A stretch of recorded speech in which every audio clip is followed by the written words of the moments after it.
After the end of World War II, the world was split into two, East and West. This marked the beginning of the era called the Cold War.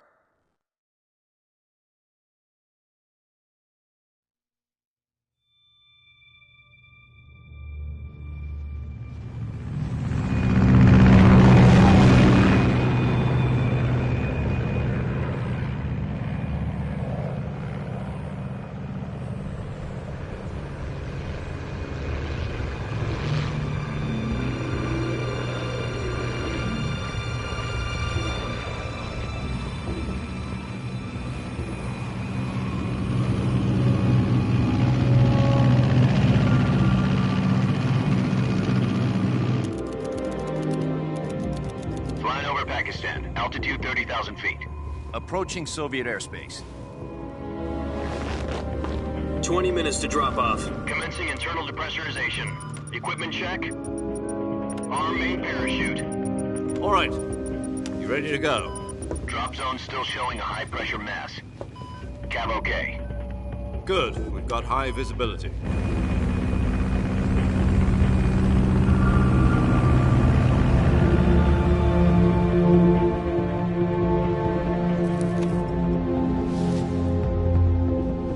Put out that cigar. Connecting oxygen hose to interior connector. Put on your mask.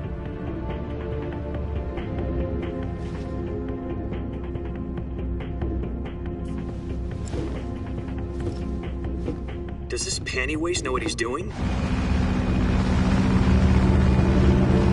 Approaching release point. 10 minutes to drop off. Hey, are you deaf? He said put out the cigar and put on your mask.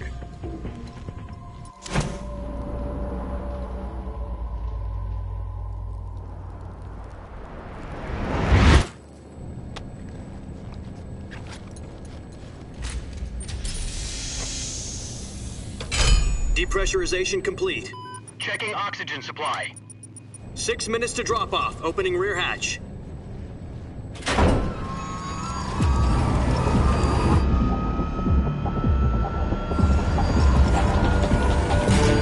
Sunrise.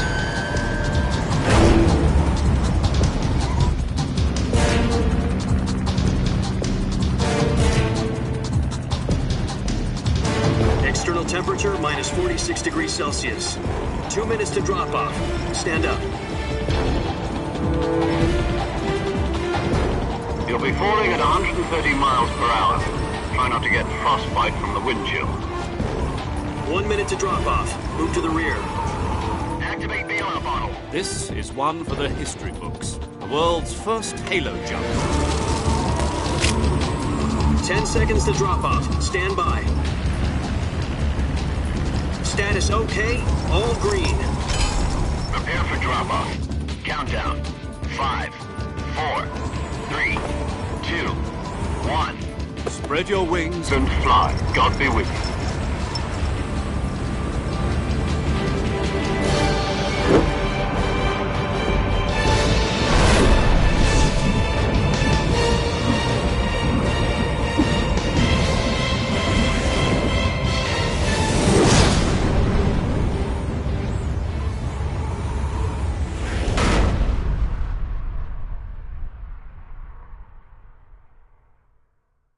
Jack, I've got some important news.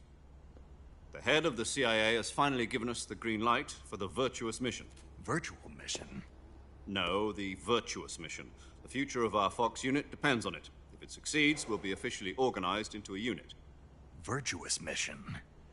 Sounds like some kind of initiation ritual. You know, don't get cocky. This isn't a training op. Right. So what exactly is this wonderful mission? Well, about 2 years ago, a certain Soviet scientist requested asylum in the West through one of our moles. His name is Nikolai Stepanovich Sokolov. He's head of the OKB 754 Design Bureau, one of the Soviets' top-secret weapon research facilities, and the East's foremost expert on weapons development. Sokolov?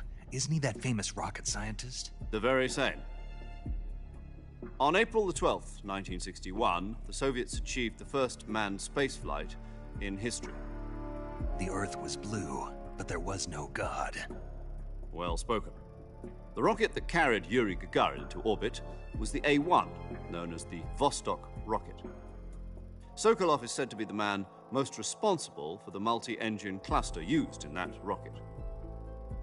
After Gagarin's flight, Sokolov left rocket development to become the head of the newly established Design Bureau.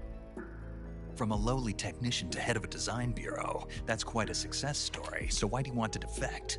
It seems he'd become afraid of his own creations. Afraid? Call it a crisis of conscience. And for that, he left his country and his family behind and went over the fence? Not exactly. One of his conditions was that his family was also to be taken safely to the west. We used a mole to get the family out first and succeeded in sneaking Sokolov over the Berlin Wall shortly afterwards. I was the one who conducted the operation. The security on the eastern side was still full of holes back then. Then what? We got Sokolov over in one piece, but the whole ordeal had left him exhausted, and we checked him into a hospital in West Berlin. It took him 2 weeks and more than 600 miles to get from the research facility in the Soviet Union to Berlin.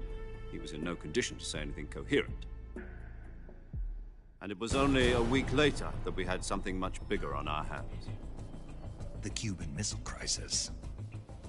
October the 16th, 1962, President Kennedy received word that the Soviets were in the process of deploying intermediate-range ballistic missiles in Cuba. The President demanded that the Soviets dismantle and remove the missiles. At the same time, he announced a naval blockade to prevent further missile shipments from reaching Cuba. But the Soviets didn't back down, instead placing their armed forces on secondary alert. Soviet transport ships carrying missiles continued on course towards Cuba. US and Soviet forces went on alert for an all-out nuclear war. Frantic negotiations were conducted through the UN's Emergency Security Council and unofficial channels to end the hair-trigger standoff. Finally, on October the 28th, the Soviet Union agreed to remove its missiles from Cuba, and so the world avoided a nuclear holocaust. But in order to get the Soviets to pull their missiles out, we had to make a deal. You mean the one where the US agreed to remove its IRBMs from Turkey? No.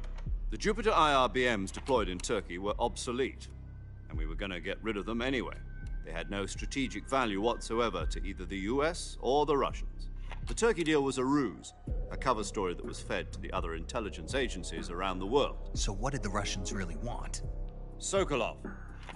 They wanted us to return Sokolov. You mean the Soviets pulled out of Cuba just to get their hands on Sokolov? That's right. What the hell was he working on? At the time, we had no idea. We were running out of time. It was either give up Sokolov or risk full-scale nuclear war. In the end, we had no choice. President Kennedy gave in to Khrushchev's demand. The next day, I got Sokolov out of the hospital, handing him over to agents on the eastern side. Sokolov kept on screaming, "Save me," until he disappeared from my sight. Then a month ago, we received some new information from one of our moles. About Sokolov? Yes. He was taken back to the research facility and forced to continue working on the weapon in question under KGB supervision. What's more, it's on the verge of completion. So what kind of weapon is it? Something to do with space rockets? No, missiles. Same technology. I guess you're right. We don't know the details, but it appears to be a new kind of nuclear device. For half a year now, the Soviets have been conducting frequent nuclear tests at Semipalatinsk. Something to do with the weapon, I assume. We're talking about a secret weapon so big that Khrushchev was ready to pull out of Cuba to get it back. Is Sokolov still in the facility? No. According to our intelligence, he's in Selinoyarsk, a place in the mountains about 3 miles to the west that's known as the Virgin Cliffs. The Virgin Cliffs. Nice name for a virtuous mission. They moved him there just recently. Why? Apparently, they're conducting a field test of the weapon, but it's our best chance to get him back. This mission would never have been possible if he was still in the research facility. This is our last chance. Sokolov must have known that too when he contacted us.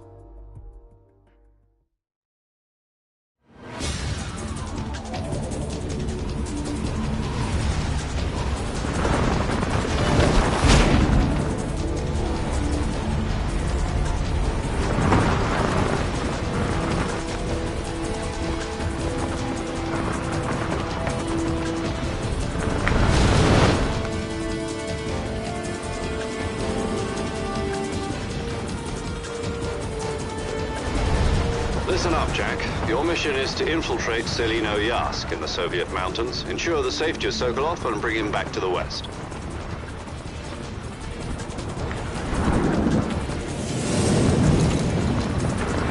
If we don't get Sokolov back before that weapon is complete, we'll be facing a major crisis. The clock is ticking.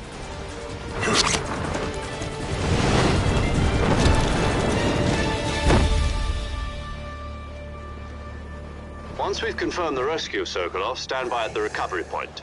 A recovery balloon will be dropped at that point. Helium will be pumped into the balloon to inflate it. The process takes about 20 minutes. Once it's complete, the gunship's arm will latch onto the balloon and pull it up. The Fulton surface-to-air recovery system. I'm familiar with the theory. Take it easy. It's been combat-proven. Do you think Sokolov is up to it? The shock will be less than during a parachute jump, and the arm can handle up to 500 pounds. So you're planning on going over the border in a single combat Talon? She's equipped with two 6-barrel 20mm Vulcan cannons, as well as two 40mm machine guns. Sounds like she could hold her own against a battalion of tanks. Even with the fuel in the reserve tank, we're facing a 4-hour time limit. If all goes well, it shouldn't take more than a few hours. Home in time for dinner. But if anything goes wrong, you'll be eating dinner, breakfast, and all the rest of your meals in the jungle.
Do you copy? You're already in enemy territory, and somebody might be listening in. From here on out, we'll be using code names to refer to each other. Your code name for this mission will be Naked Snake. I'll be referring to you as Snake from now on. You're not to mention your real name. Snake? Oh, you don't like snakes? What do you mean? You've eaten one before, haven't you? In survival training. I'm glad to hear that. I don't know if I'd ever order one in a restaurant, but... Be careful, you might not have a choice. What about you, Major? What should I call you? Let's see. I'll be Tom. Call me Major Tom.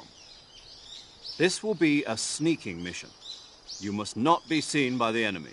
You must leave no trace of your presence. Is that clear? This kind of infiltration is the Fox unit's speciality. In other words, weapons and equipment are procured on site. That goes for food as well. You're completely naked, just as your name implies. Great. Now I see why you asked me if I like snakes. I suppose calling me Snake was your idea of a joke, too. No. There's a good reason for that. I'll tell you later when the time is right. Gotcha. Getting back to the subject, how exactly am I supposed to feed myself? You've been issued a knife and a tranquilizer gun. Use them to hunt for food. You'll also find some medical supplies in your backpack. Yeah, about the backpack. I lost it in a tree on the way down. I see. Well, you'd better go back and get it then. You know where it is? No problem. I can see it from here. It's stuck on a branch. To climb a tree, Stand in front of a tree that's covered in ivy and press the action button. I'll be monitoring your progress over the radio. We can't risk violating Soviet airspace, but I'll be in the gunship. My frequency is 140.85. I'll give you a call if I need to talk to you. If you need to talk to me, use the send function. Okay, Snake, go get your backpack.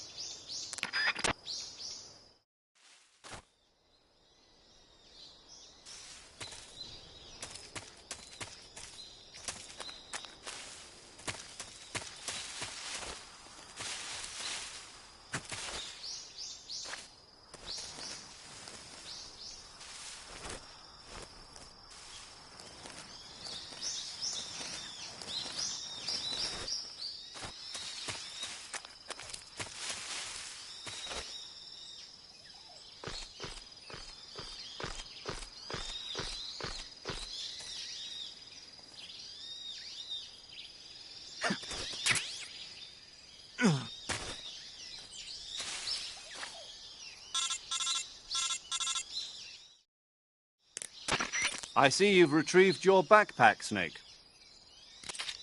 To equip a weapon, it's necessary to take it out of your backpack. In the survival viewer, choose Weapon from the backpack. Your available weapons will be displayed in a window in the upper left. From that list, choose the weapon you want to equip and press the Enter button. For other equipped items, just do the same thing from Item. Got it. Use the survival viewer backpack. Yep, that's right. Survival is fundamental to this mission. After you've been out in the field for a while, your stamina will start to drop. If your stamina gets too low, it'll affect your performance. You won't be able to shoot accurately, for example, and your wounds won't heal as smoothly. Keep an eye on your stamina so you don't run out. To recover lost stamina, you can hunt for local flora and fauna. You can use either your tranquilizer gun or your knife to hunt. My only weapon is a Mark 22 Hush Puppy tranquilizer gun? That's right. It's been fitted with its own suppressor. However, the suppressor will deteriorate every time you fire. Once its durability reaches 0, the noise suppression effect will be gone. So don't get too trigger-happy with it. The suppressor's durability is shown in the icon. Any weapons and equipment beyond what you're carrying now, you'll have to find as you go. I have to find my own weapons and equipment? Whose crazy idea was this anyway? Solo covert actions are standard Fox operating procedure. You can't leave any traces of your presence.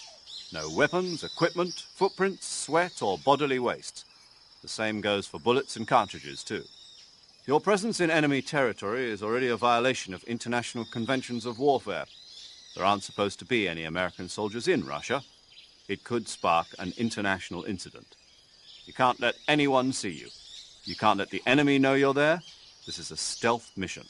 You're a ghost, Snake, in every sense of the word. And there'll be no rescue if you're captured. The military and US government will deny any involvement in the affair. Then I'll just have to take care of myself, huh? I'm afraid so. You've been given a fake death pill for that purpose. SIS guidelines stipulate that soldiers on covert ops like this one be issued a potassium cyanide capsule. Tape it to your body so you can take it when you need to. How generous of you. Use it if you're taken prisoner by the enemy. It'll send you into a state of false death for a short time. Fooling them into thinking that I'm really dead. So, how do I come back to life? Just take the revival pill. You mean that thing they put in my tooth before the mission? That's the one. But be careful. If you remain in a state of false death for too long, nothing will be able to bring you back. Remember that. I'll keep it in mind. You said this was a solo mission, right? Right. I guess that means I can't count on any reinforcements. Correct. The mission rests entirely in your hands. A real one-man army. Relax. There's a support team ready to back you up over the radio. Who? I'll introduce them to you. This time, survival is of utmost importance. The first member of the support team will be in charge of monitoring your physical condition, acting as a medic, so to speak, as well as recording your mission data. She's a member of Fox as well, and she's here on the gunship with me. She? Hello, Snake. I'm paramedic. Nice to meet you. Paramedic. As in a medic who comes in by parachute. Aren't you going to tell me your real name? Are you going to tell me yours, Mr. Snake? My name, huh? It's John Doe. And they call you Jack for short. You're a regular Captain Nemo. A name means nothing on the battlefield. After a week, no one has a name. What's your name? Jane Doe. Very funny. I wasn't joking, but I'll tell you my name only if you manage to make it back alive. My frequency is 145.73. She's also in charge of recording your mission data. Whenever you want to save, send a message over the reserved save frequency, 140.96. So saving lets me record my mission data. That's right. It also records the state of your health. Good to know. There's one more person I want to introduce you to, Snake. Huh? Speaking of snakes, you remember the boss, don't you? A legendary soldier and your mentor. Actually, it was the boss that got the DCI's authorization in the first place. She's going to be serving as Fox's mission advisor. The boss is? She also helped me plan this mission. She and I were at SAS together. Jack, is that you? How many years has it been? Boss? That's right. It's me. Oh. Talk to me. Let me hear your voice. It's been 5 years, 72 days, and 18 hours. You've lost weight. You can tell just by the sound of my voice. Of course I can. I know all about you. Really? Well, I don't know anything about you. What's that supposed to mean? Why'd you disappear on me all of a sudden? I was on a top-secret mission. You didn't need me anymore. But there were still so many things I wanted you to teach me. No, I taught you everything you needed to know about fighting techniques. I taught you all I could. The rest you needed to learn on your own. Techniques, sure. But what about how to think like a soldier? How to think like a soldier? I can't teach you that. A soldier needs to be strong in spirit, body, and technique. And the only thing you can learn from someone else is technique. In fact, technique doesn't even matter. What's most important is spirit. Spirit and body are like two sides of a single coin. They're the same thing. I can't teach you how to think. You'll just have to figure it out for yourself. Listen to me, Jack. Just because soldiers are on the same side right now doesn't mean they always will be. Having personal feelings about your comrades is one of the worst sins you can commit. Politics determine who you face on the battlefield. And politics are a living thing. They change along with the times. Yesterday's good might be tomorrow's evil. Is that why you abandoned me? No, it had nothing to do with you. I already told you, Jack. I was on a top-secret mission. A soldier has to follow whatever orders he's given. It's not his place to question why. But you're looking for a reason to fight. You're a natural-born fighter, but you're not quite a soldier. A soldier is a political tool, nothing more. That's doubly true if he's a career soldier. Right and wrong have no place in his mission. He has no enemies and no friends. Only the mission. You follow the orders you're given. That's what being a soldier is. I do whatever I have to get the job done. I don't think about politics. That's not the same thing. Sooner or later, your conscience is going to bother you. In the end, you have to choose whether you're going to live as a soldier or just another man with a gun. There's a saying in the Orient, loyalty to the end. Do you know what it means? Being patriotic. It means devoting yourself to your country. I follow the president and the top brass. I'm ready to die for them if necessary. The president and the top brass won't be there forever. Once their terms are up, others will take their place. I follow the will of the leader, no matter who's in charge. People aren't the ones who dictate the missions. Then who does? The times. People's values change over time, and so do the leaders of a country. So there's no such thing as an enemy in absolute terms. The enemies we fight are only enemies in relative terms, constantly changing with the times. As long as we have loyalty to the end, there's no point in believing in anything, even in those we love. And that's the way a soldier's supposed to think? The only thing we can believe in with absolute certainty is the mission, Jack. All right, but do me a favor. What is it? Call me Snake. Snake. Oh, right. Your code name is Snake.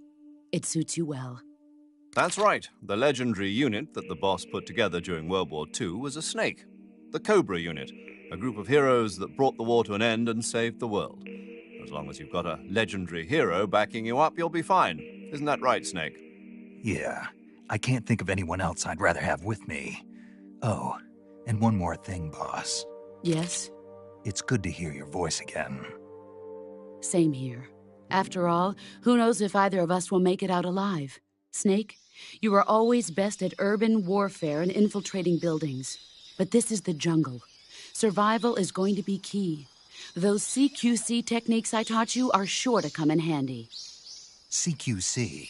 Close quarters combat, huh? I've been in the Green Berets for the past few years. I'm probably pretty rusty.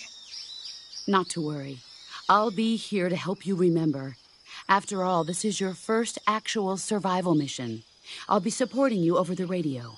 Where are you, boss? Next to the Major? The boss is communicating with us by radio from aboard a Permit-class submarine in the Arctic Ocean. My frequency is 141.80. Call me if you need my advice on battle techniques. Gotcha. Your mission is to retrieve Dr. Sokolov. Dr. Sokolov is being held in an abandoned factory located to the north of your current position. Avoid heavy combat and don't let anyone see you. Don't forget that this is a stealth mission. Snake, try to remember some of the basics of CQC.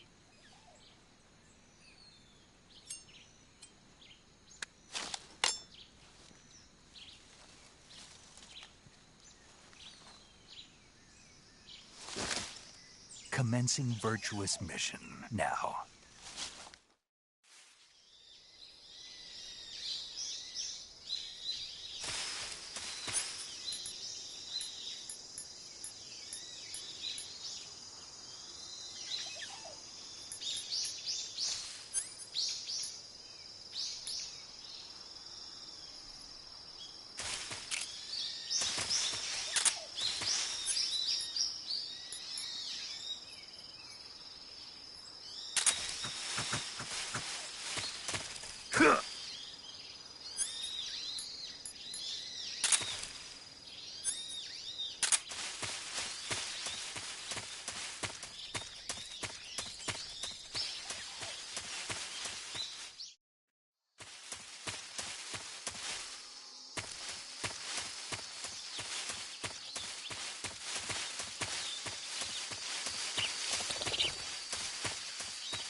Major, I've spotted 2 enemy soldiers. They're probably KGB troops sent to guard Sokolov. AK-47s and grenades. Snake, Your presence in Soviet territory is already a violation of international law. We can't let the Kremlin find out that the CIA and the American government are involved. Contact with the enemy is strictly prohibited. Don't engage them in battle either. This is a stealth mission. Got that? The Major is right. The point of this mission is to sneak through the jungle without being seen. The success of the mission depends on how well you use your camouflage. Change your camouflage by selecting Camouflage from the Survival Viewer. The Uniform option lets you pick your uniform, while the Face option lets you change your face paint. Choosing camouflage that blends in with your surroundings will help you conceal yourself more effectively. Also, don't forget that anything that moves will stand out in the jungle. If you just stand up and run around like an idiot, you're bound to be spotted. But if you crawl instead, you should be able to sneak by without being noticed. You can see how effective your camouflage is by looking at the Camo Index. The Camo Index shows how well your current camouflage blends in with the surrounding area. The higher the value, the harder you are to spot, and vice versa. The key is to make yourself one with nature. Keep that in mind as you go along, okay?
Something more?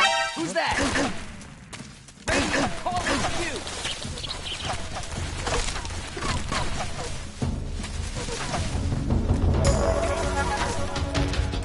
This is HQ.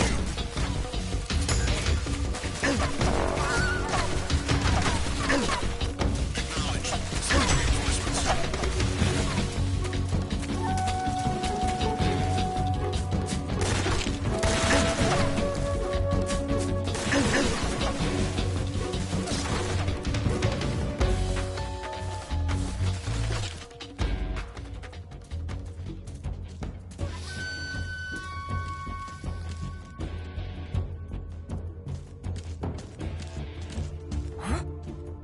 Over there? I see him!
This is HQ.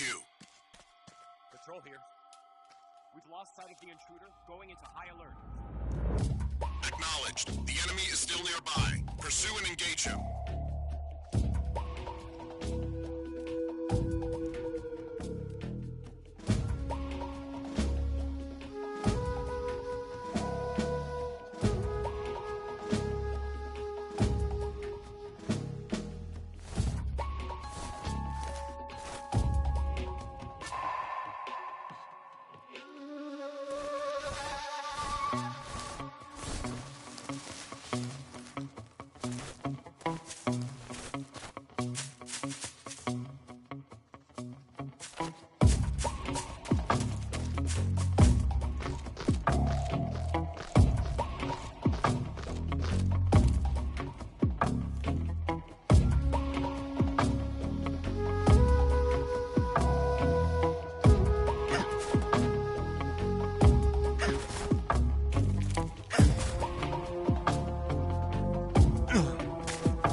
What the?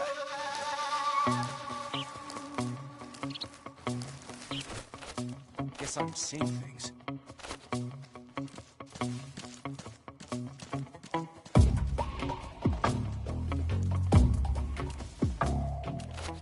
HQ? HQ. Who's that?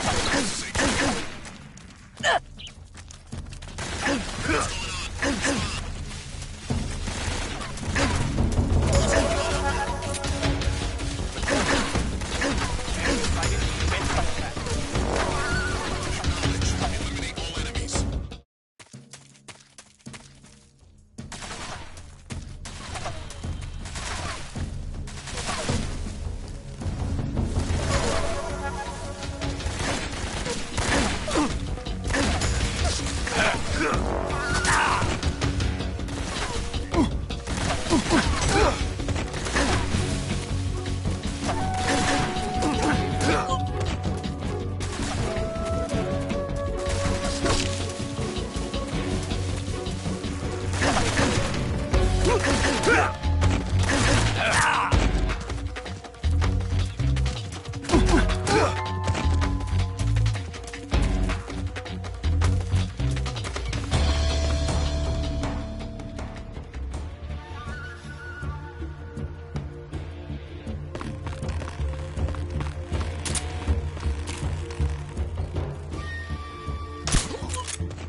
Major, I've reached the abandoned factory where Sokolov is supposedly being held. This place is a dump.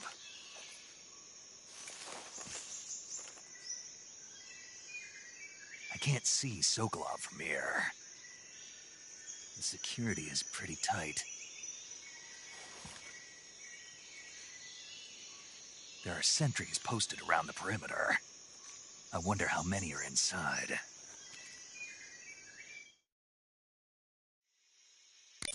Your objective, Sokolov, is inside the factory. They should be holding him in a room in the northeast section. Northeast section.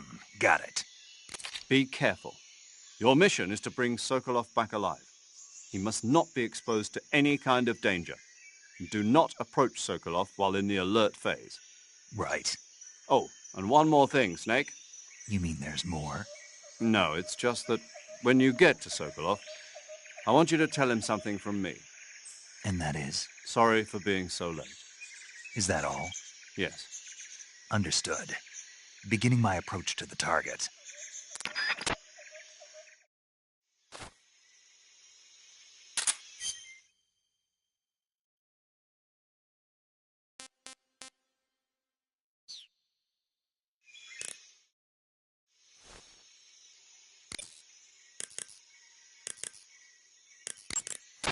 Saving the game, Snake?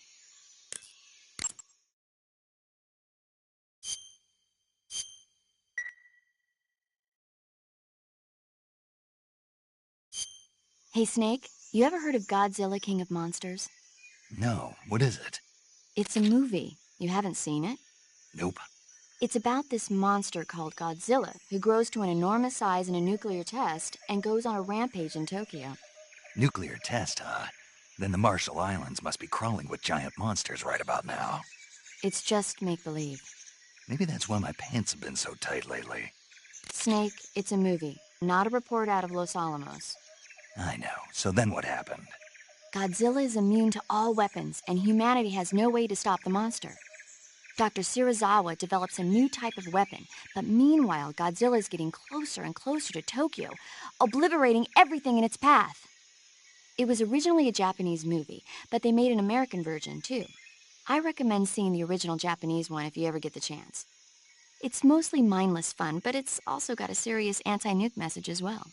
Where can I see the original? You'll just have to go to Japan. Really? That's too bad. Well, if you wait 40 years, you might be able to see it in America, too. Why's that? 2004 will be Godzilla's 50th birthday. You think they're still going to be making Godzilla movies then? Of course! Everybody loves Godzilla. You sure know a lot about movies. I don't suppose you're the movie-watching type, are you? Not really. Okay, then I'll tell you everything I know. When the going gets tough, movies can save your life. It's always good to be able to look at things from a different perspective when you get in a jam. That's the magic of movies. No kidding. Well, I guess it might at least make a nice distraction. That's the spirit, Snake. Have a little fun.